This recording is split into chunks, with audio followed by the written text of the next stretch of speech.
Hello, everybody. My name is Lisa Lamont, and I am hostess of Ladies Get Your Prance On. And each week I bring a special guest into the house to share tips, tools, and techniques to help you grow your business or to learn more about women, because women, we need to come together. And today I've got a special guest for you in house.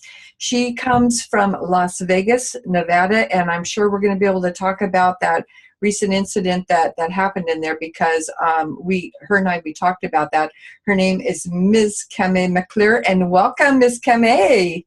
Thank you, Lisa. Thank you. It's a little different, like I don't know, a few years ago, you were in the hot seat on the Miss Camay show, and now I'm in the hot seat on, Get Your Prance On. So I love it. I love it. I am so happy to have you, because you wear 4 or 5 different hats right now. You're not just wearing one hat, you wear several hats. And so if I would love for you to first of all start off and talk about Miss Camay International, how you got into that, and then how did you end up in Las Vegas? Because you're originally, when I met you, you were here in Seattle, Washington. Yes, correct. So I will tell you that the vision of Miss Camay International started back in 2012, and it was birthed in my national pageant reign. For those people that know me, I'm a national title holder in plus size pageantry.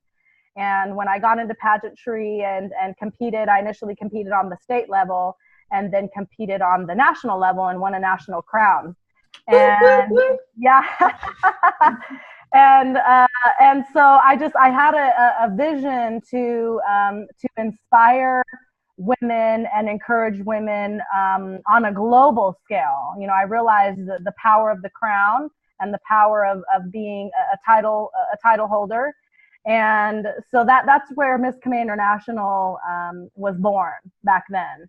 And, under Miss Camay International, I was very active in pageantry. I was coaching other women and making a lot of appearances in my active reign. And when my active reign was ending, I actually went back, to crown my successor. And based on my service and everything that I had done for my pageant system, I was crowned a lifetime queen, which had never been done at that point. Usually lifetime queens take a few years to be crowned a lifetime queen and honored for their service. Yeah. And and it hasn't ever been done again. So I'm very proud of that. Pageantry has a biblical foundation to it, Lisa. Yes. If you read the book of Esther in the Bible, anybody that is familiar with that book in the Bible, pageantry, to me, carries the same journey that Esther carried. And, at the end of the day, she ended up saving, an entire race of people because she was actually the queen. She was chosen. And, many are called, few are chosen, right? Yes. So Miss Camay International, I just went through a rebrand. 5 years later, I now own my own consulting company. So I'm a 14-year veteran paralegal in insurance defense litigation. And so I consult with clients on many different legal topics. The only thing I cannot do is give you legal advice. That's it. Everything else I can do on the legal platform. I'm completing my undergraduate degree right now, and looking forward to possibly my master's or law school from there. I also am a pageant coach and consult with delegates that are competing in mainstream pageantry as well as plus size pageantry. In the last 5 years, I have coached, it'll be 10 women now to national titles in pageant systems. Wow, I love that. So I would love for you to address, because we talked before we started the show, and I asked if you were okay with addressing the plus size women, because the plus size women are finally getting their spotlight. Whether it's an entrepreneur or whether in pageants. Can you talk a little bit about that? Yeah, so when I've always been, I guess labeled as being thick. And medically, I'm medically, classified as morbidly obese, quote unquote. And I'm like, who invented that chart, that height weight chart? It's 2017. We need to we need to edit that chart. because it's just not accurate anymore. Oh, I hear you. I totally Yeah. hear you. Yeah. And so when, but I've always been very confident. I've always had, a very high self-esteem. And, I think society programs us to, compare ourselves to other women or compare our beauty to what society claims is beauty or what's beautiful. And it's just, it's such a fabrication of the truth, I've in pageantry and I'm also a plus size model, and I've modeled, from New York to Seattle. And I've been in pageantry. I'm a pageant judge. I've judged, mainstream pageants as well as plus size pageants. And, we as women, we all look the same. Our bodies are all the same, regardless of what size we are. So, like you and I talked before, how much you weigh and what size you wear. Okay, well, we both have curves. Yeah. Yes. Yeah. We both have booties. We both have hips. We both have cellulite. We both have natural breasts. So if we as women, can really come together and really unite as women and really remove, that size or that weight or, where you shop or where you don't shop. If we as women can eliminate that and really look at each other as women, we give life. Life is created inside of us. We give life. We are nurturers, to our husbands and our partners and the men in our lives. We are mothers to children. I have no children of my own, but I am a mother to many. So, and it, my size doesn't make me a better mother. My size doesn't make me, a better model. My size doesn't make me a better pageant, title holder. Nothing. I'm not better in my business because of my size.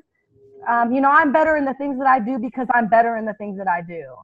And, I just, for the women that are listening or watching, they're going to watch this broadcast, be fabulous, own your body. I mean, men don't see the things that we see on our bodies. Men are like in love with us. They love the body of a woman. They love a natural woman. And every man has their own fetish or their own preference, but they love us. They love our bodies and they love to enjoy our bodies. And it really doesn't matter what size we are. So, yeah, and I would love for women to understand, because shame, there's shame around a woman's body, but what women should understand is that the media, the marketing, television, the 5 out of 7 commercials are these thin white people, these what they feed on us that we should look like. The media wants us to go on diets. The diets is a $56 billion a year industry to set up to fail. They don't work. Right. That's why they keep going in these vicious cycles. The women go under the knife for plastic surgery, for gastric bypass surgery, all these things to do all these things to their bodies because they're ashamed of the body that God gave them. God made us all perfect. Right. We're all created individually, uniquely, and beautiful. And because the media has had us looking at ourselves through this kaleidoscope of unreal filters. Right. Well, it's never-ending marketing. It is. If they can tell us like this is what you're supposed to look like to be beautiful, and then they'll go get surgeries or they'll go get plastic surgery or they'll change their whole appearance. Or you're supposed to be this weight and take this pill. It's all infinite marketing. That's all it is. And I will say this. There are women that I do know who have, gone in for weight loss surgery, some form of it, whether it's the sleeve or gastric bypass, what have you. And these women had major health issues because they were so overweight. But it wasn't just their weight. It's their eating habits, their lifestyles, their drug of choice, their mental health. That is 90% of what goes on inside of our bodies is our mental health. So if our mental health is not good and healthy, the inside of our body is not going to be healthy. So, and again, it has nothing to do with our size, what size we wear, or where we shop at all. So if you're unhealthy, and you need to take medical measures, to improve your health, which, in kind of a side effect, you lose weight, I'm all for that. And I definitely don't knock anybody, that does it. And for women out there that are, considering surgery because they think it's going to make them, happier or prettier, sweetheart, I'm here to tell you that it won't. It definitely won't. It will not make you happier to be a smaller size or a bigger size or have, bigger boobs or a bigger booty. If you're unhappy with yourself, it's because of what's inside of you, not what your outward appearance is reflecting. That's beautiful. That's beautiful. I wanted to also talk about the topic, and you've had this happen in the past, because there's the women that are watching this, they want to be entrepreneurs, and they're working in the workforce, and they're absolutely miserable. And you and I, that's how we kind of paired up, because we were talking about bullying in the workforce, and so I would like you to talk, because that's a big passion of yours. If you could address that also. Sure. So back in 2015, when you and I initially met, we met, because of radio, and you were a guest on the Miss Camay show, which was just a wonderful interview, to be able to highlight you and showcase you and your talents and the blessing that you are to us. I think it was one of my most favorite interviews was yours. But I was actually being bullied in the workplace at that time. And for me, my legal career is a career for me. I went to college. I have a degree. It was what I wanted to do for the rest of my life. I didn't just happen to land in that job and just stay there, because it was a good job. I prayed for the job. I prayed for the opportunity. And when I was being bullied in the workplace, I really felt like this person was robbing me of my career and robbing me of my job that I had been praying for, for years. And, I look back on it now, Lisa, and it is a platform of mine. I actually turned my experience into, an opportunity for me to consult with other people who are being bullied in the workplace, because I know what it takes to successfully build a civil legal claim against a potential employer. And it's a blessing. It's such a blessing. I remember I had no resources. I didn't even understand what was happening to me. I just thought, I had kind of a micromanager or manager. And so when I finally realized, what was really going on and how it affected my mental health, and then when I began research on the topic and saw the silence about it. No one was talking about being bullied in the workplace. I mean, there was nothing on social media back in 2015. And I was horrified. I was horrified that there was, this cloud of silence over it. And then I was just heartbroken at the stories that I had read from mothers, husbands, wives, daughters, nieces, nephews, who lost a family member from suicide because they were being bullied in the workplace. Yeah, it's so true. And this is where we had in common, because in my situation, I found out later, after going to counseling. I had to go to counseling for it. It was so bad. It was so stressful. And then to come to find out that I wasn't the first person, like this company I worked for, this person would go through people, and, I was like number 4, that came along, because this powerful person was high up in the company, and so we were all replaceable until I went to counseling and found out I have some rights. This is not cool. What was happening to me, and me being signaled out and being bullied. And so I don't want to make the whole show about that, but I wanted the women to know that are watching this, that maybe they've gone through that or they're going through that they can also reach out to you for support, because you are very knowledgeable. Unfortunately, you've had to become knowledgeable in this area. Yeah. Yes, absolutely. I do consult with clients on the topic of workplace bullying. I've even helped clients negotiate severance packages or employment release agreements because they're being bullied and harassed in the workplace. And it's only because I walked that storm myself. And so, yes, the journey, the journey traveled was not easy. And there was a very dark time in my life when I really felt that I was not going to survive it. And I look back on it now and, God was calling me. Yeah. He was calling me. He equipped me with the armor and the favor and the protection of him, to get through, what I was going through. He blessed me with the knowledge and the intelligence, and the smarts, to understand what I was going through, even in the midst of it, and to be able to document it all, and to remember it, and, to be able to use it, in my business today. There's no doubt in my mind, God called me to break the silence around workplace bullying. Absolutely. Without a doubt, he did.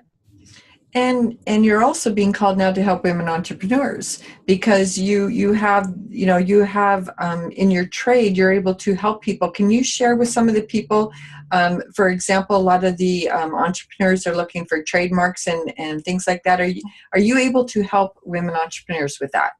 Absolutely.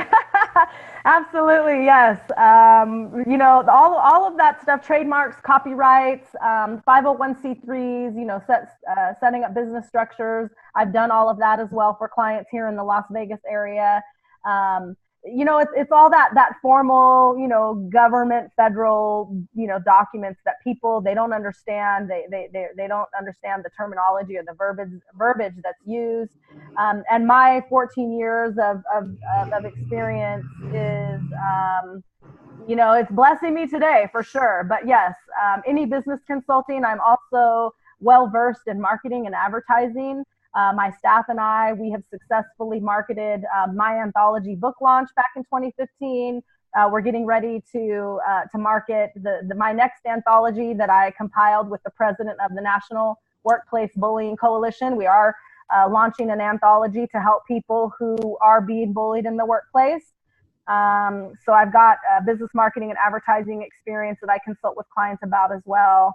But yeah, I mean, women entrepreneurs, I want to say this about women entrepreneurs, because I think that, in our world of, entrepreneurs, Lisa, we have, some people in the industry who are not necessarily, really presenting themselves in true transparency and authenticity about their business. And what I mean by that is, if you're married, if you have a husband, or if you have a boyfriend, or if you have a partner that is supporting, you financially and providing security and stability for you, there's absolutely nothing wrong with that. And what a blessing that is. What a blessing that is. And I definitely don't want to take that away from anybody. But my message and my inspiration and my empowerment comes from, I am a single woman. I am unmarried. I didn't get $1 million in a divorce. The veterans, the VA is not paying me for my college education, and they're not paying me to go to school. No one is financing my life. No one is supporting my life but myself as a female entrepreneur. And I think it's very important for a lot of the women entrepreneurs who are single, who are unmarried, and some of them have children. I don't have anybody else to take care of but myself, and I think that in some ways is a blessing. But my message is to those women who are single, who are unmarried, who have built their business from the ground up, who are the ones packaging their product while they're worrying about rent's due on the 1st, and because it's a different kind of hustle, it's a different kind of grind. When you have to think about eviction or homelessness or any of those things that are attached to your finances, we're a different kind of breed of women. Mm-hmm.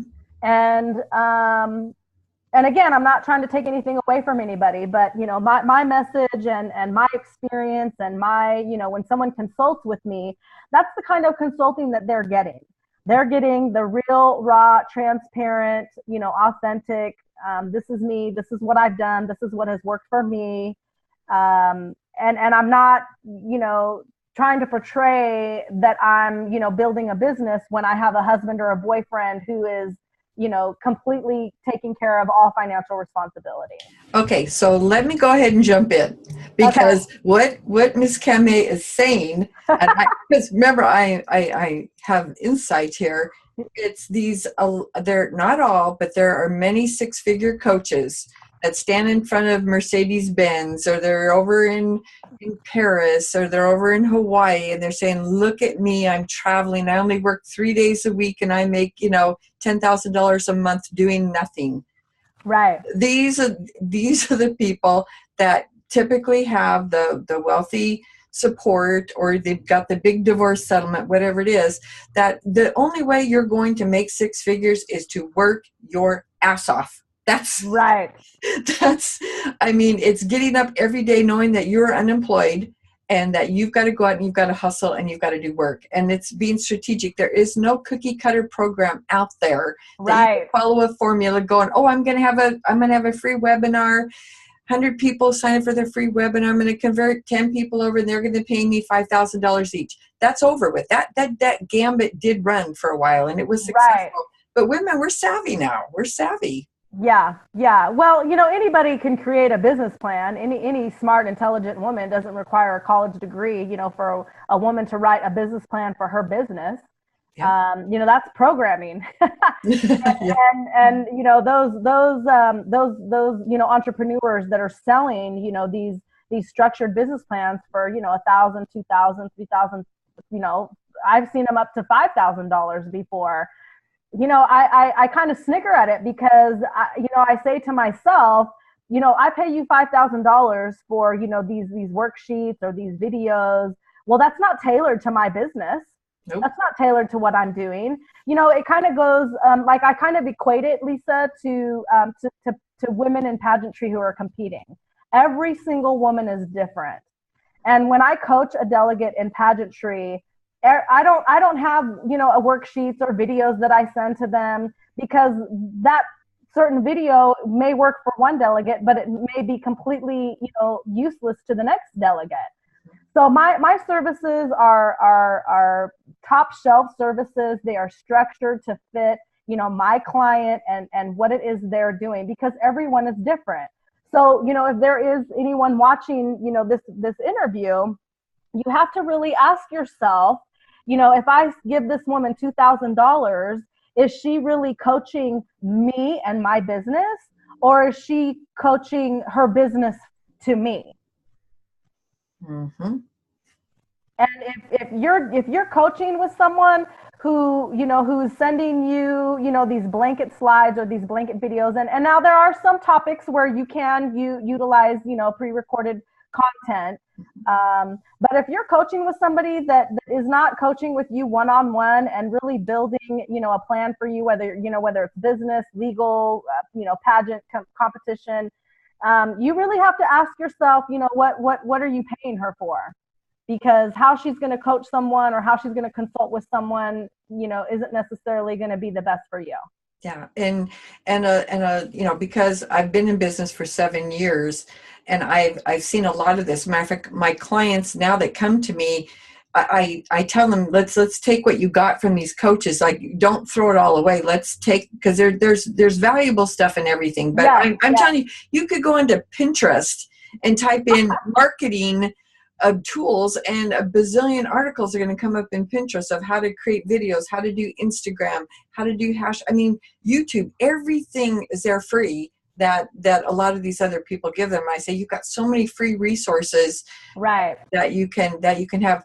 One more thing too, I wanted to talk about. You live in Las Vegas, and so you recently had this tragedy with the shooting going on.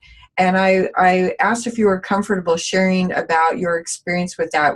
Would you mind sharing a little bit about your thoughts and feelings of your experience? Yeah, of course. I will say, I just want to say this, Vegas strong, Vegas strong. I, for one time in my life, I'm 45 years old, and for the first time in my life, I saw a community come together and support each other. And it didn't matter what color we were, or what our nationality was, or what our religious belief system was. It didn't matter where we came from. many people that were affected by the shooting here in Vegas didn't even reside here in Vegas. And, their families, traveled here to Vegas after the shooting. Major hotels, Mandalay Bay, Aliante Casino, many of the hotels offered, free rooms for families, who had been affected by the shooting. So, people were giving rides. Uber drivers locally were going down, to the strip that morning and that next morning and giving people rides. And, people were standing in line for hours giving blood. I've never seen a community come together like Las Vegas came together. And I'm so proud, to be a resident of Las Vegas and to know that I live in a community that is very compassionate and that loves and cares about humanity. Because that's something, in our country today that we are constantly being segregated and we are constantly being separated and we are constantly, being faced to fight each other. And we have to stop. We have to stop and really realize that, we the people, Lisa, if you take all of the people in our country and you pair them up with every legislative branch and every military branch, we outnumber them by the thousands. We outnumber them. And if you really kind of stop and think about that concept, how powerful can we be as a human race? As a human race. I was very, I had a very odd feeling that night, the night of the shooting. I had some friends in town from California who were actually supposed to be at that concert. They'd actually planned to come to Vegas specifically for that, the 91 Harvest event, and ended up not going because the ticket prices were outrageously high. So they were here in Vegas and, just decided to make a weekend in Vegas because you can do that, right? Yep, absolutely. And I really wasn't feeling well that night. And I really kind of had this really bad feeling come over me. And, I definitely don't measure myself, to be an empath as yourself or to be a medium, if you will, but I'm God has definitely called me and God's favor is definitely on me for sure. But I just all of a sudden wasn't feeling well. I was supposed to go to dinner with my friends at like 9:00 that night and ended up, staying home. And so when I woke up the next morning, I woke up like people were calling and texting me all night long, but my phone was off. And when I woke up the next morning, I just was in disbelief. I really could not believe, what was happening. And I will tell you this, Lisa, I sat here all day and, reached out to friends and family who, wanted to check on me and watched it on TV, listened to, the shooter and being in the Mandalay Bay. And I've actually been to that venue before where the 91 Harvest event was.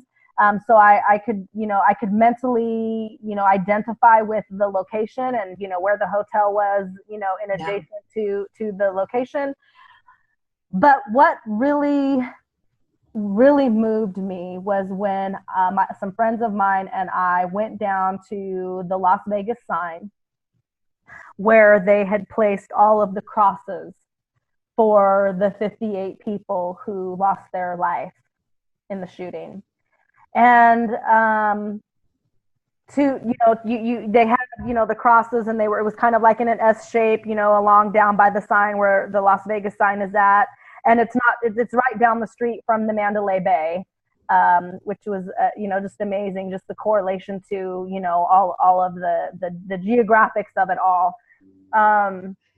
And to walk down, through all of the crosses and, to see their pictures, and, things that people had wrote about them and, all of the flowers and the memorabilia and the gifts and just the outpouring of love that surrounded each one of these crosses that represented, each one of the people. And then when we got down to the end of it, Lisa, and I turned around and, looked back to where I had walked from, and I was I mean, I can't even say sad because that just doesn't even, describe my feeling about it. But it really quantified how many people died. And there were over 500 that were injured, who aren't really represented by anything, physical or material. But then the people who were at the venue, who are alive and living, breathing with that memory of the what happened that night,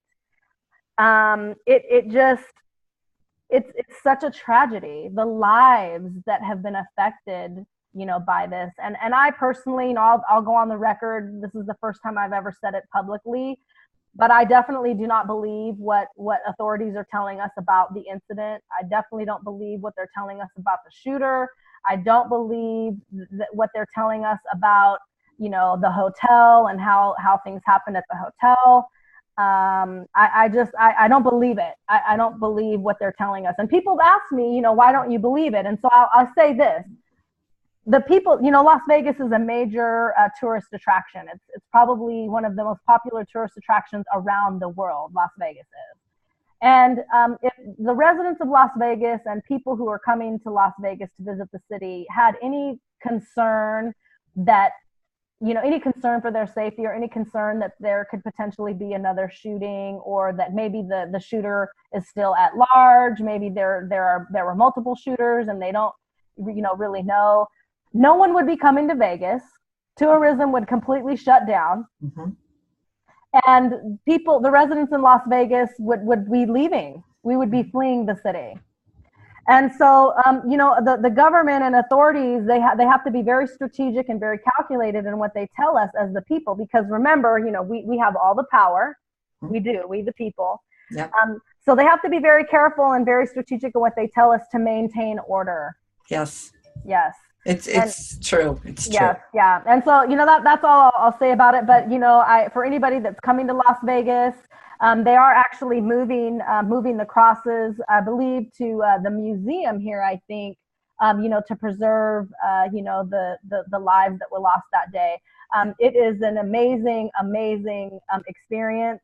It really quantifies, the magnitude of this devastating massacre that happened in our city. And I've reached out to my family and my friends, and it really made me grateful. It really kind of turned love back on in my heart. It really made my heart feel with so much love and so much compassion, because you just never know. You never know what's going to happen tomorrow. Well, and Las Vegas has been given a bad taste name, Sin City and all of that. And what people saw as a result of this tragedy was how much love is in that city. Yeah. So if anything good could have come out of something absolutely horrific, was to see so much love. I have goosebumps all over my arms when I say that it has given Las Vegas a whole new image, and that is of love. So yes. I want to point out that it's the local community of Las Vegas. Mm-hmm. This wasn't tourism. This wasn't this wasn't the gaming industry that came together. This was the local people of Las Vegas. And we don't have to get into it in this interview, but the local residents of Las Vegas, you guys got to do your research, because there's a lot more to Las Vegas than the Strip. There's a lot more to it. Absolutely. And absolutely. But a lot of people that come and work there, they're residents also. How can people find you and get a hold? What's the best way for them to find you? Because you have all sorts of websites, so you have a bazillion. What is the easiest way for them to find you? They can Google me. That's true. They can Google me. I'm on social media. I'm on Facebook, Camay McClure. I have, several platforms, business platforms, on Facebook. But you can connect with me, Miss Camay on Facebook. And if you are interested in consulting with me, I invite you to visit my website, MissCamayInternational.com, and it's MSCAMAY and thewordinternational.com. That's my website, my consulting website that, clearly outlines all of the services that I offer. You can actually schedule a consultation right online through my website. And I'm also on Instagram and Twitter as well. And Miss Camay, by the way, is one of the original Prancing Kittens. She's one of the original first 100 of the Prancing Kittens that became part of Prancing Kittens. And that was so fun that when I came to be on your show. So we've been connected a lot more than 2 or 3 years, from when I was on the show.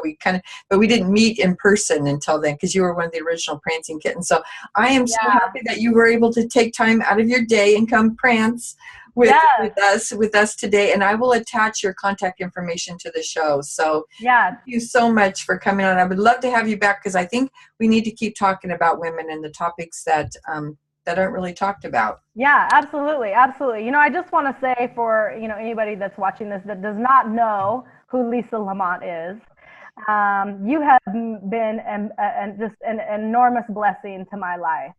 I cannot begin to share the value and the insight that you have given me. And I'm talking about, our sessions together. And I definitely had no idea who you were when I initially met you. I just was like, oh, here's this woman, and she's like super fabulous, and she has this prancing kittens thing going on, and like, meow, right? Yep. Yeah. And you've just been a huge blessing to my life, and I thank you so very much for featuring me on your show today and sharing me with your audience. I would love to come back anytime you'd like to have me. I got you. I'm here for you.